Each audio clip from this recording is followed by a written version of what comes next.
Agora nós vamos falar sobre as investigações do assassinato de Adjane Araújo da Silva. Esse assassinato foi ocorrido ontem na cidade de Teotônio Vilela. E a vítima, gente, ela era uma gari, era uma margarida, como a gente chama, né? Que faz a limpeza, inclusive, das ruas. Ela tinha 3 filhos. Maria Maciel está ao vivo comigo para trazer informações sobre esse crime bárbaro e covarde. A gente quer saber o seguinte, Maria, alguém foi ouvido já pela polícia porque ela estava trabalhando quando de repente chegaram e já foram atirando contra ela quem foi que iria realmente executá-la. O porquê disso, a polícia já tem essa resposta? Bom dia. Bom dia, Wilson. Muito bom dia para todo mundo que acompanha aqui o Fique Alerta. A Polícia Civil tem sim já as respostas, Wilson. Você falava aí desse crime chocante e mais cruel ainda é saber a forma como ela foi morta, pelas costas. Ela nem teve chance de se defender. E a principal linha de investigação da Polícia Civil é feminicídio, ou seja, um ex-companheiro teria matado a Adjane. Aqui do meu lado está o delegado Esron Pinho, que é responsável pelas investigações e vai conversar com a gente então sobre esse caso. Primeiro que a polícia, logo após o crime, esse feminicídio, a polícia ainda chegou a conduzir à delegacia 2 homens. Eles têm alguma coisa a ver com a morte da Adjane? Bom dia. Bom dia. Não tem nada a ver. Os 2 conduzidos tinham o mesmo nome era Elias e o filho. Eles apresentaram um álibi e os álibis foram confirmados. Eles estariam na garagem, consertando o seu caminhão durante todo o intervalo entre o período imediatamente anterior ao crime e posterior ao crime. E com essas imagens, e bem como os relatos do Polícia Civil e também dos momentos em que a moto saiu do local do crime, a gente chegou à conclusão de que não foi ele. Quer dizer, esse homem que foi conduzido, ele tinha o mesmo nome e uma aparência, assim, do verdadeiro autor deste crime. Isso, exatamente. Ele parece de verdade, tem as mesmas características físicas com o nosso suposto autor. E aí a gente descartou de imediato, porque ele realmente era inocente.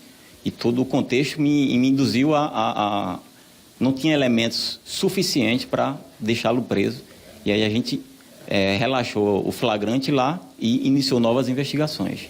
Delegado, a Adjane foi morta ali no meio da rua, na frente de todo mundo, e o principal suspeito é o ex-companheiro dela? Brutal, brutal, brutal. A maneira como ela... O autor, não posso afirmar categoricamente que foi o ex-companheiro, mas há indícios.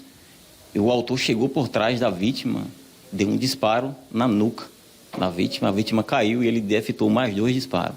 Isso há mais ou menos umas 3h30 da tarde, na frente de suas amigas, que ficaram extremamente afetadas pela situação. E qual teria sido assim? Não existe uma justificativa para um crime cruel, mas essa mulher, ela já tinha, inclusive, uma medida protetiva contra esse ex-companheiro. Então, a principal linha de investigação hoje é que é feminicídio com causa de aumento de pena praticado na vigência de medidas protetivas de urgência. Há 2 meses, ela solicitou medidas protetivas de urgência em desfavor de um tal de Elias. E o juiz julgou a ação dessa medida protetiva de urgência há mais ou menos 2 dias antes do crime, né? Muita coincidência.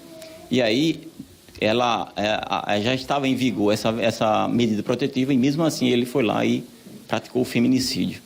Uma mulher de 38 anos, né, deixou 3 filhos, um crime brutal ali que, claro, chocou não só as pessoas ali do município de Teotônio, mas como de todo o estado. Crime brutal e as grandes motivações por causa da razão, da condição do sexo feminino mesmo, sabe? Porque ele não aceitou, aparentemente, o fim do relacionamento e começou a perseguir, começou a ameaçar, começou a intimidar familiares também da vítima. E por isso a vítima pediu as medidas protetivas de urgência, mas não foi suficiente. Infelizmente, foi uma tragédia, mais uma tragédia aqui no nosso estado, mas a Polícia Civil está, nesse momento, diligenciando para tentar alcançar o suspeito e prendê-lo em flagrante ainda hoje. E em pleno agosto lilás, né, um mês que a gente reflete aí sobre essa violência contra a mulher. E, delegado, em relação a este crime, a gente pode dizer que foi um crime premeditado? Ele sabia onde ela está, foi com essa arma, já com esse intuito? Eu acredito que sim, porque ele parou a moto a mais ou menos uns 200 a 300 metros antes do local onde estava a vítima, deixou a moto ligada, foi lá, abordou a vítima por trás. Então ele sabia toda a movimentação da vítima e acompanhava ela. Sabia onde ela morava, sabia onde trabalhava e os locais em que ela varria a rua. E aí, nesse momento, ele chegou, parou a moto, abordou ela por trás e deu os disparos sem condições nenhuma de reação, nem de correr, nem de fuga, nada. Ela não teve oportunidade de correr sequer.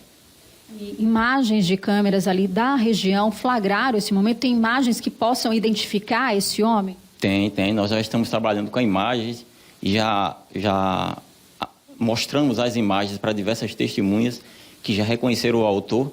Então, tem sim imagens, a gente trabalha com essas imagens.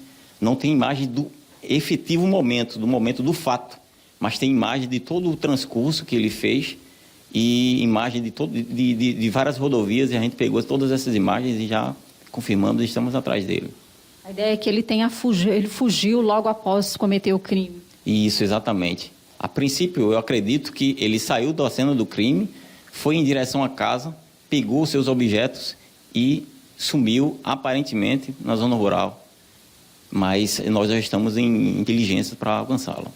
Muito obrigada, delegado, por aceitar esse convite, estar aqui com a gente no programa Fique Alerta, trazendo essas informações de mais um feminicídio aqui no estado. Um crime cruel, brutal, Wilson. E quando a gente lembra, o que mais choca ainda é que esse relacionamento dela com esse suposto autor era de 2 meses. Eles ficaram juntos, estavam juntos há 2 meses. Separaram porque ela já vinha aí sofrendo, né? Já não era um relacionamento como ela esperava. Terminou, mas ele não aceitou o fim do relacionamento, né? Não aceitava que ela se relacionasse com outro homem como ela já estava fazendo, namorando outra pessoa. E aí decidiu então acabar com a vida dela, uma mulher de 38 anos que deixou 3 filhos. Infelizmente, a gente está aqui falando sobre isso no mês, né? Agosto Lilás, um mês que serve para a gente refletir justamente sobre essa violência que atinge a tantas mulheres, né? A cada segundo, a cada minuto. E o que a gente espera é isso, que a polícia chegue rapidamente a esse autor e que ele possa ser penalizado pelo que fez. É com você aí no estúdio.